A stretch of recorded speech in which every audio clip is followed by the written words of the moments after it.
Hello again, friends. Time for another In Other News. Wow, I haven't used that tagline for a while. It's just yet another podcast for the most awesome World Regions class ever upon their request. Lots of folks have been asking me about what's been going on in Turkey. Now, Turkey is an awesome place. Totally awesome.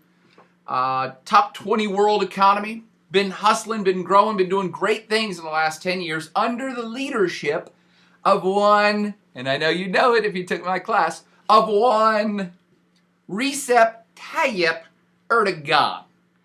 That's what it looks like it's pronounced as. Many Turkish peeps have been cluing me in to tell me that the Prime Minister's name is actually Recep Tayyip Erdogan. So, Recep Erdogan, Prime Minister of Turkey, who just recently banned Twitter. What? And then he banned YouTube. What? That means they couldn't see my awesome podcast in Turkey for a small period of time. What is going on behind the scenes is Recep turning into some sort of dictator and shutting down social media. And is Turkey going bad? Is it not a democracy anymore? Hold on. I'm probably going to infuriate lots of Turkish folks who don't like Erdogan, but I want you to be informed of what's going on behind the scenes, as always, in this other news story to help you make sense of what's going on in Turkey. Because it's a little tricky. There's lots of different protests going on around the planet. Obviously, you've had a blow up in Ukraine, which has been a ethnic/ideological throwdown for control of that state. You have protests going on in Venezuela, which is another big ideological throwdown between socialist versus market capitalist forces. But when it comes to these protests that actually have been gripping Turkey, for 7, 8, 9 months now, since last summer of 2013 is when protests started across Turkey, and most people from the outside were completely taken aback. This guy included, because Turkey has been doing pretty well, as I suggested, been growing, and the Erdogan government has popular support. That means that over half the country really supports the government in charge. So what are these protests all about, and what's going on right this second that would make this guy, Prime Minister Erdogan, who's a fairly staunchly democratic guy, suddenly be making these moves that look so not democratic? I'm so glad all of you asked. Let's see if I can do this in 10 minutes or less. Never going to happen. Although I think I might be able to pull it off. This is not as complicated as it seems, because what I want you to get in the first 3 minutes of this podcast is that the disputes going down in Turkey right now, and you'll see street protests, and you've seen government crackdown on street protests, and now you're getting bans on Twitter, and this is a big deal in international news. What this is really all about is actually a political spat, and not much more. And again, I'm not meaning to offend people that don't like the Erdogan government, but this is a political party versus political party, mud throwing against the wall, mud slinging, good old-fashioned political time. It's not much deeper than that. And again, that's offensive for people that don't like this government and want to call him a dictator and say that it's not democratic and all this other jazz. But here's the deal for you non-Turkish people that don't have a dog in this fight. This is Republicans versus Democrats. And actually, there's more than two political parties in Turkey. So there's this one political party that's very powerful. It's Recep Erdogan's political party. I think he started the party back in like 2001 or 2002. It's called the AK Party, the Justice and Development Party, if you want the whole title. You'll see it referred to as the AK because that's the words in Turkish. The abbreviation is AK, Justice and Development. You might see AKP. That just means the AKP for party. So the AK Party has been around for just over a decade. I believe it was started by Erdogan and his peeps. And it is a center-right, conservative, kind of pro-religion political party. With this caveat, and people who've taken my class already know this, it's not a religious party per se that's trying to turn the country into a theocracy or turn the country into a Muslim republic. They have no intent on that. If they do, they're hiding it really well. But they have been under attack since the creation of the party itself over a decade ago, that they are too religious, that they are trying to make Turkey into an Islamic republic, just like Iran or something crazy like that. I have seen no indications of that in the last 10 years. Again, I'm not Turkish. I don't have a dog in this fight. That might offend people that don't like this AK political party. But let me bring it back to those that are like, what? What are you're throwing too many facts at me already. Boyer, consider the AK party kind of like the Republicans in the United States, in that they're conservative, a traditionalist, pro-religion. The Republicans would be, say, pro-Christianity versus pro-Islam for the AK party. But traditionalist, conservative. And here's the kicker, friends. Over half the Turkish population routinely votes for the AK party. They are the majority. And in a democracy, who gets to be in charge? The majority. So this is not a great surprise, and it's not a religious takeover of the government. I can't see that.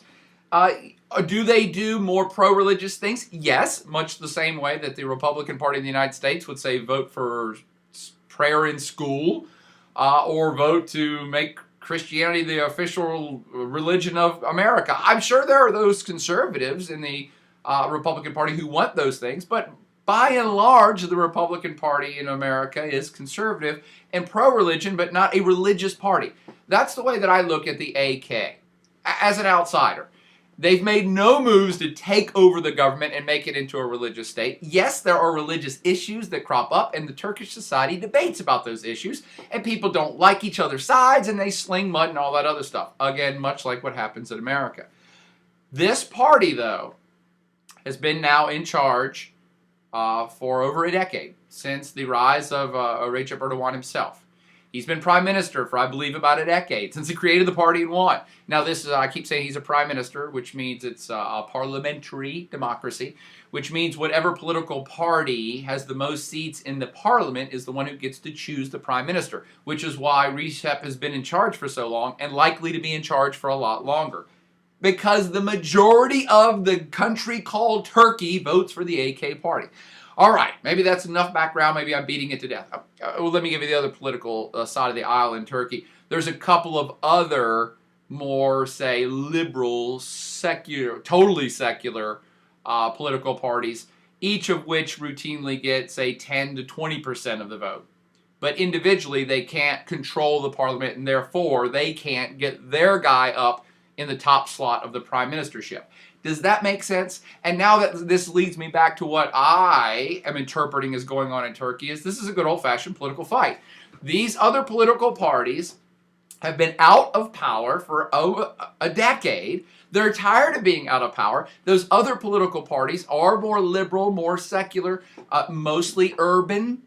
It's almost an urban-rural divide, much the same way you have in the United States. And think about this. Where are the blue states? Who votes liberal Democrat in the United States? Well, those are the big states with big cities like New York and California.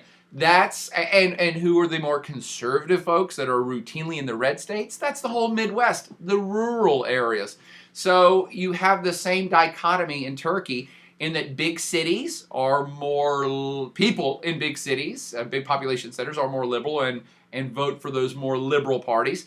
With the vast countryside of Turkey, more conservative, red state, if you will, and they continue to be the majority that puts the AK party into power. Surprise, surprise. So now we can reel it back into, okay, well, what's going on now in this current events? Why would this government be shutting down Twitter and YouTube? Because that looks like what a Islamic party would do and what a theocracy would do. Is the government now having too much control? I don't know. That's a debate that you'll have to have amongst yourselves, but let me give you the details.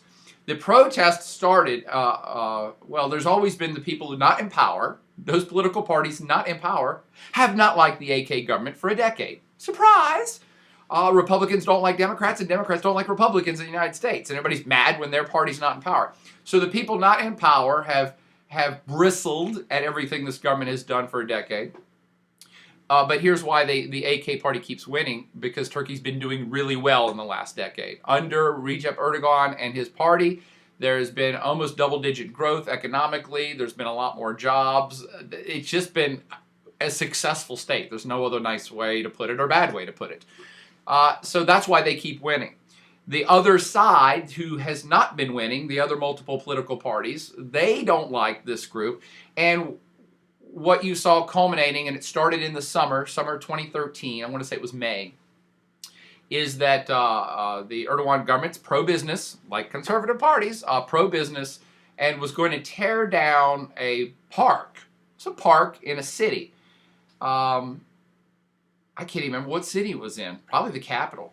And a bunch of people, say, hippies and pro-green, pro-environmental people, started protesting to save this park. And the government, for their part, pretty much sent in riot police and bulldozers to clear the people out.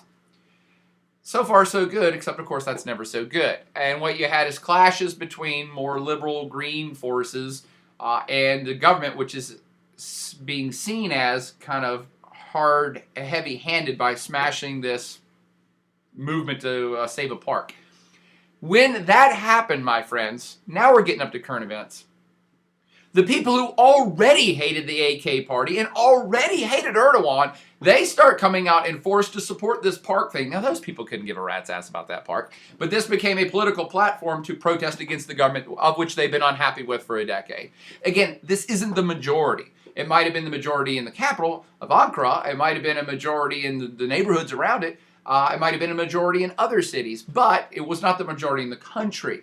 So when these protests start up in May, in June, and the government's bringing in water cannons and police dogs and shutting the stuff down, this becomes a really big deal, a kind of nationwide venting of frustration for those political parties and those peoples that don't like the Erdogan government. Does that make sense so far? Okay, now let's finish this up with, why would he be shutting down Twitter now? Well, what's happened since all those protests back in the summer, and they've been on again, off again, is that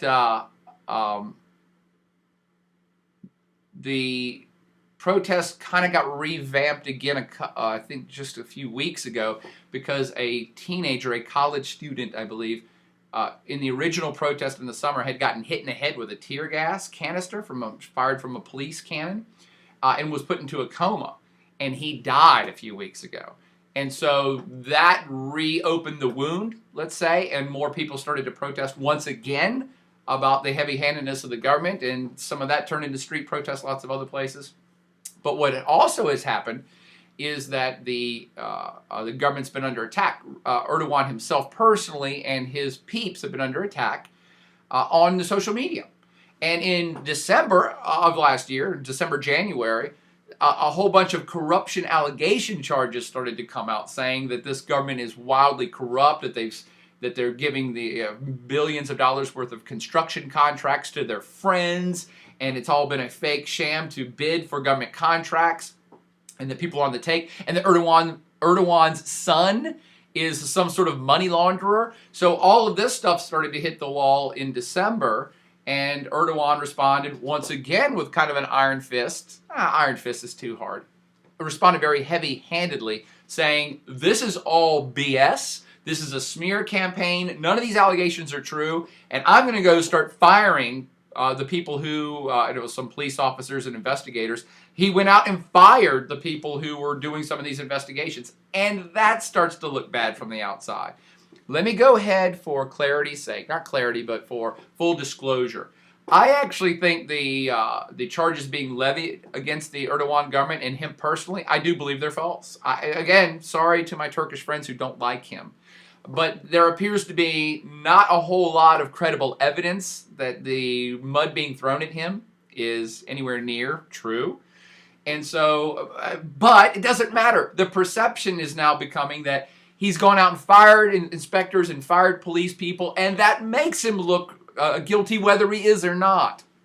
And now and that was in December, and that's been smoldering, and Erdogan himself has been fired up about it, saying, I'm tired of being attacked and my family being slandered now. And then what happened here just in the last then you had the kid die that I talked about, and that got people aggravated and protesting again. And then in the last week or two, there's been a whole bunch of tweets and Facebook or YouTube postings of taped conversations between Erdogan and, say, his son and other high ministers that is supposedly referring to some of these corruption allegations, showing them laundering money or proving that they're doing something. And back to my personal viewpoint of this, none of it appears to be legit. Virtually none of it appears to be legitimate. It looks like people are doing a little bit of creative editing in, all these great softwares we have to edit video and audio now.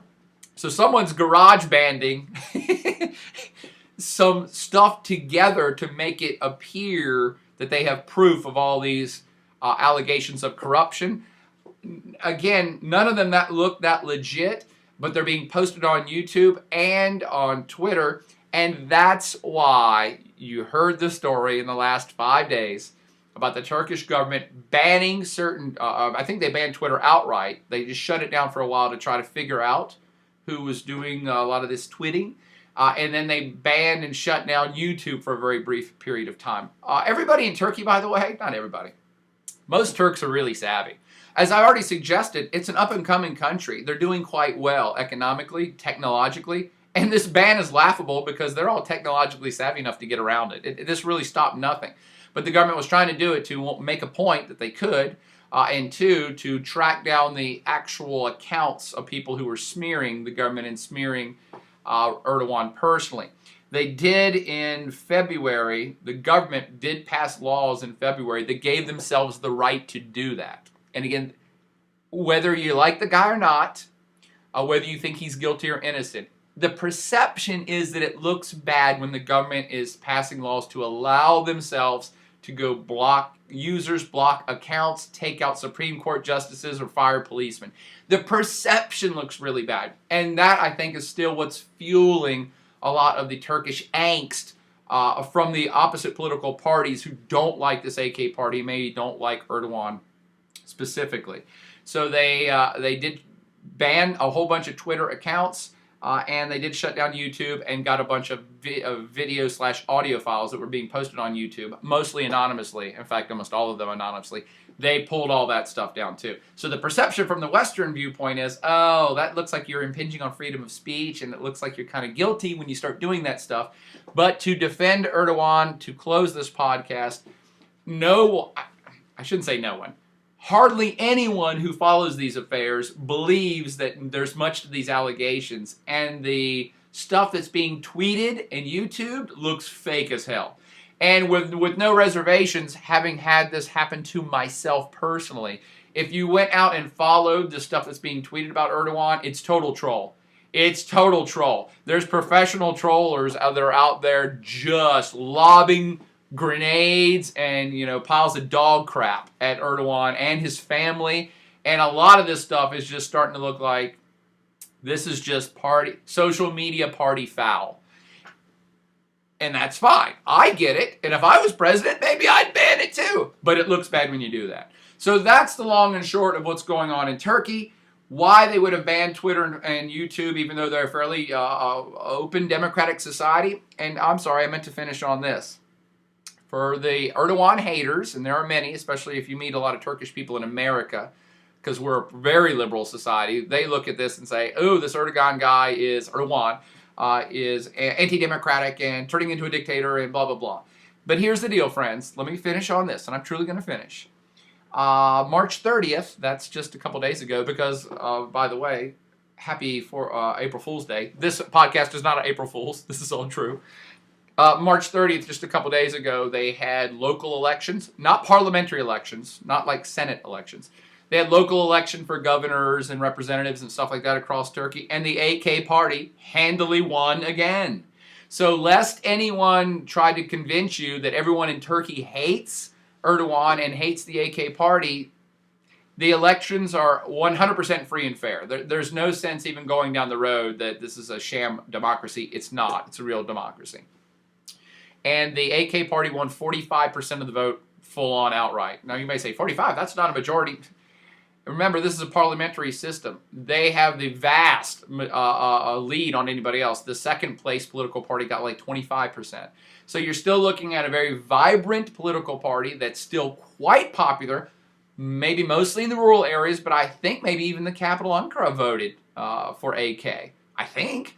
So you're looking at what I think, walking away from it here in 20 minutes, this appears to be a politically motivated tit for tat within Turkey against a very popular and powerful political party and a very popular and powerful prime minister who, maybe because he's been in power for 10 years and maybe because he's been so successful and Turkey's done quite well under his rule, maybe getting just the slightest bit arrogant and maybe using his power a little too much to shut down Twitter, to shut down YouTube, to take out, say, political opponents. Just a little bit. And the perception is, from the other side of the political aisle, is that this guy's really bad and really corrupt and really horrific. I'm not seeing it, though. I think Turkey needs to heal the rifts. The political parties in opposition to the AK need to do a better job being political parties, and meaning they need to get a better message and rally and maybe combine political parties if they really want to take over Turkey in a proper democratic fashion. And you're likely to see that happen. If enough people get dissatisfied with the AK, then they're going to go vote for somebody else. Problem is, that hasn't happened yet, and that upsets those political parties that are still not winning. Does that all make sense now of why Recep Tayyip Erdogan would have banned Twitter and Facebook, and it was kind of a joke because nobody really cared. All right. Well, hopefully you understand that issue a little bit more. To our Turkish friends who are doing quite well, top 20 economy, watch out for them. NATO member as well, and probably going to get involved in the Syria war soon. But that's for another podcast. For now, we're out.